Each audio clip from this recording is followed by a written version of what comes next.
کسی شخص کی وجہ سے اور اگر کسی فرد کی وجہ سے، کسی جماعت کی وجہ سے سوسائٹی، سماج میں اور ملت میں انتشار ہو، اختلاف ہو، سماج کے اندر سے خیر رک جائے اور برائیوں کا دروازہ کھل جائے، آقا صلی اللہ علیہ وسلم فرماتے ہیں ایسے شخص کے لیے تباہی و بربادی اور ہلاکت ہے۔ اس لیے میرے بھائیوں اور میرے بزرگوں اور دوستوں، اس وقت عالم کے اور ملک کے جو حالات ہیں، ان نازک حالات میں ہمارے افراد میں سے ہر فرد ملت کے مقدر کا ستارہ ہے۔ ہمارے نوجوانوں میں سے ہر نوجوان ہمارے سماج کا قیمتی فرد ہے۔ ہمارے افراد میں سے ہر فرد ملت کے لیے بہتر سے بہتر کام کر سکتا ہے۔ بس صلاحیت ہے، بس ضرورت ہے کہ اللہ تبارک و تعالیٰ نے ہر ایک کو جو بھی صلاحیت دی ہے، جو خوبی دی ہے، جو طاقت دی ہے، جو قابلیت دی ہے، اپنی اس صلاحیت اور اپنی قابلیت کا مثبت، پازیٹیو اور اچھا استعمال کریں۔ جب اپنی صلاحیتوں کا اچھا استعمال کریں گے، آپ کے مشورے اچھے ہو سکتے ہیں۔ آپ کے اندر سوچنے سمجھنے کی صلاحیت اچھی اگر ہے، آپ اچھے مشورے دیجیے۔ آپ کے اندر اگر لیڈنگ کی صلاحیت ہے، آپ کسی چیز کو لیڈ کر سکتے ہیں، آپ کے اندر سیاسی بصیرت ہے، آپ کے اندر سیاسی فہم ہے، آپ سیاست کے اندر ملت کی قیادت کیجیے۔ آپ کے اندر اگر علم کی صلاحیت ہے، طاقت ہے اور علمی قابلیت ہے، آپ علم کے ذریعے سے سماج کو روشنی بکھیریے۔ ہر فرد کا الگ الگ میدان ہے اور ہر ایک کے اندر اللہ تبارک و تعالیٰ نے الگ الگ صلاحیتیں اور قابلیتیں ودیت کر رکھی ہیں۔ ہم سب کی یہ ذمہ داری ہے کہ ان نازک حالات میں ملت پر ترس کھائیں اور ملت کو اختلاف و انتشار سے بچا کر ہم اپنی ملت کو ہر طرح کے اختلاف سے بالا تر کر کے اپنی صلاحیتوں کے ذریعے سے ملت کو مضبوط کرنے کی کوشش کریں۔ علامہ اقبال نے بڑا خوبصورت شعر کہا تھا ایک موقع سے کہ جس قوم کے اندر اختلاف ہو جائے، جس قوم کی فکر خراب ہو جائے اور جس قوم کے اندر عملی بگاڑ آ جائے، اس قوم کو زوال سے کوئی نہیں بچا سکتا، اور جس قوم کے اندر سوچنے اور سمجھنے کی صلاحیت ختم ہو جائے، اس قوم کو زوال سے اور ذلت سے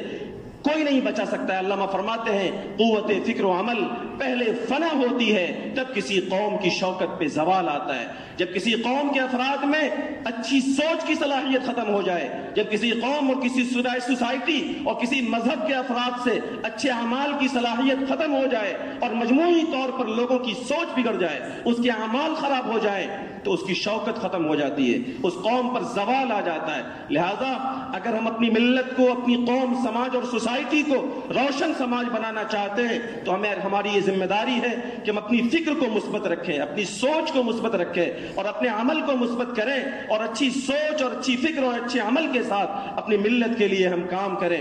حضرت والد صاحب رحمۃ اللہ علیہ سے ایک بار نہیں انیک بار سنا، وہ فرمایا کرتے تھے کہ جس گاؤں میں اختلاف و انتشار ہو اور جس جگہ کے لوگ، جس علاقے کے لوگ اپنی صلاحیتوں کا مس یوز کرتے ہو، اپنی قابلیتوں کا غلط استعمال کرتے ہو، اس گاؤں کی ترقی رک جاتی ہے۔ وہ گاؤں مجموعی طور پر کبھی ترقی نہیں کر سکتا۔ الگ الگ علاقوں میں ان کے یہ جملے ہم نے کئی بار سنے۔ اس لیے میرے بھائیوں، میرے بزرگوں، اس وقت کے جو حالات ہیں، یہ میرے دل کے درد ہے جو میں کھلے الفاظ میں آپ کے ساتھ کہہ رہا ہوں۔ ہم میں سے ہر شخص کی یہ ذمہ داری ہے کہ خدا کے واسطے ملت پر ترس کھائیے، خدا کے واسطے ملت کے افراد پر رحم کیجیے اور اپنی سوچ اور اپنی صلاحیتوں کے ذریعے سے آپ مثبت کام کیجیے۔ اور اگر ہم سے کوئی کام نہ ہو پائے تو اللہ کے واسطے اپنی زبانوں کو بند رکھیے، اللہ کے واسطے ہم اپنے اختلاف کو اور انتشار کو ہوا نہ دیں۔ کہیں ایسا نہ ہو کہ ہماری یہ معمولی غلطیاں ملت کے لیے زوال کے سبب بن جائیں، اور ایسا ہو جائے کہ ایک لمحے کی غلطی صدیوں کی سزا کا سبب بن جائے۔ اس لیے ہم سب کو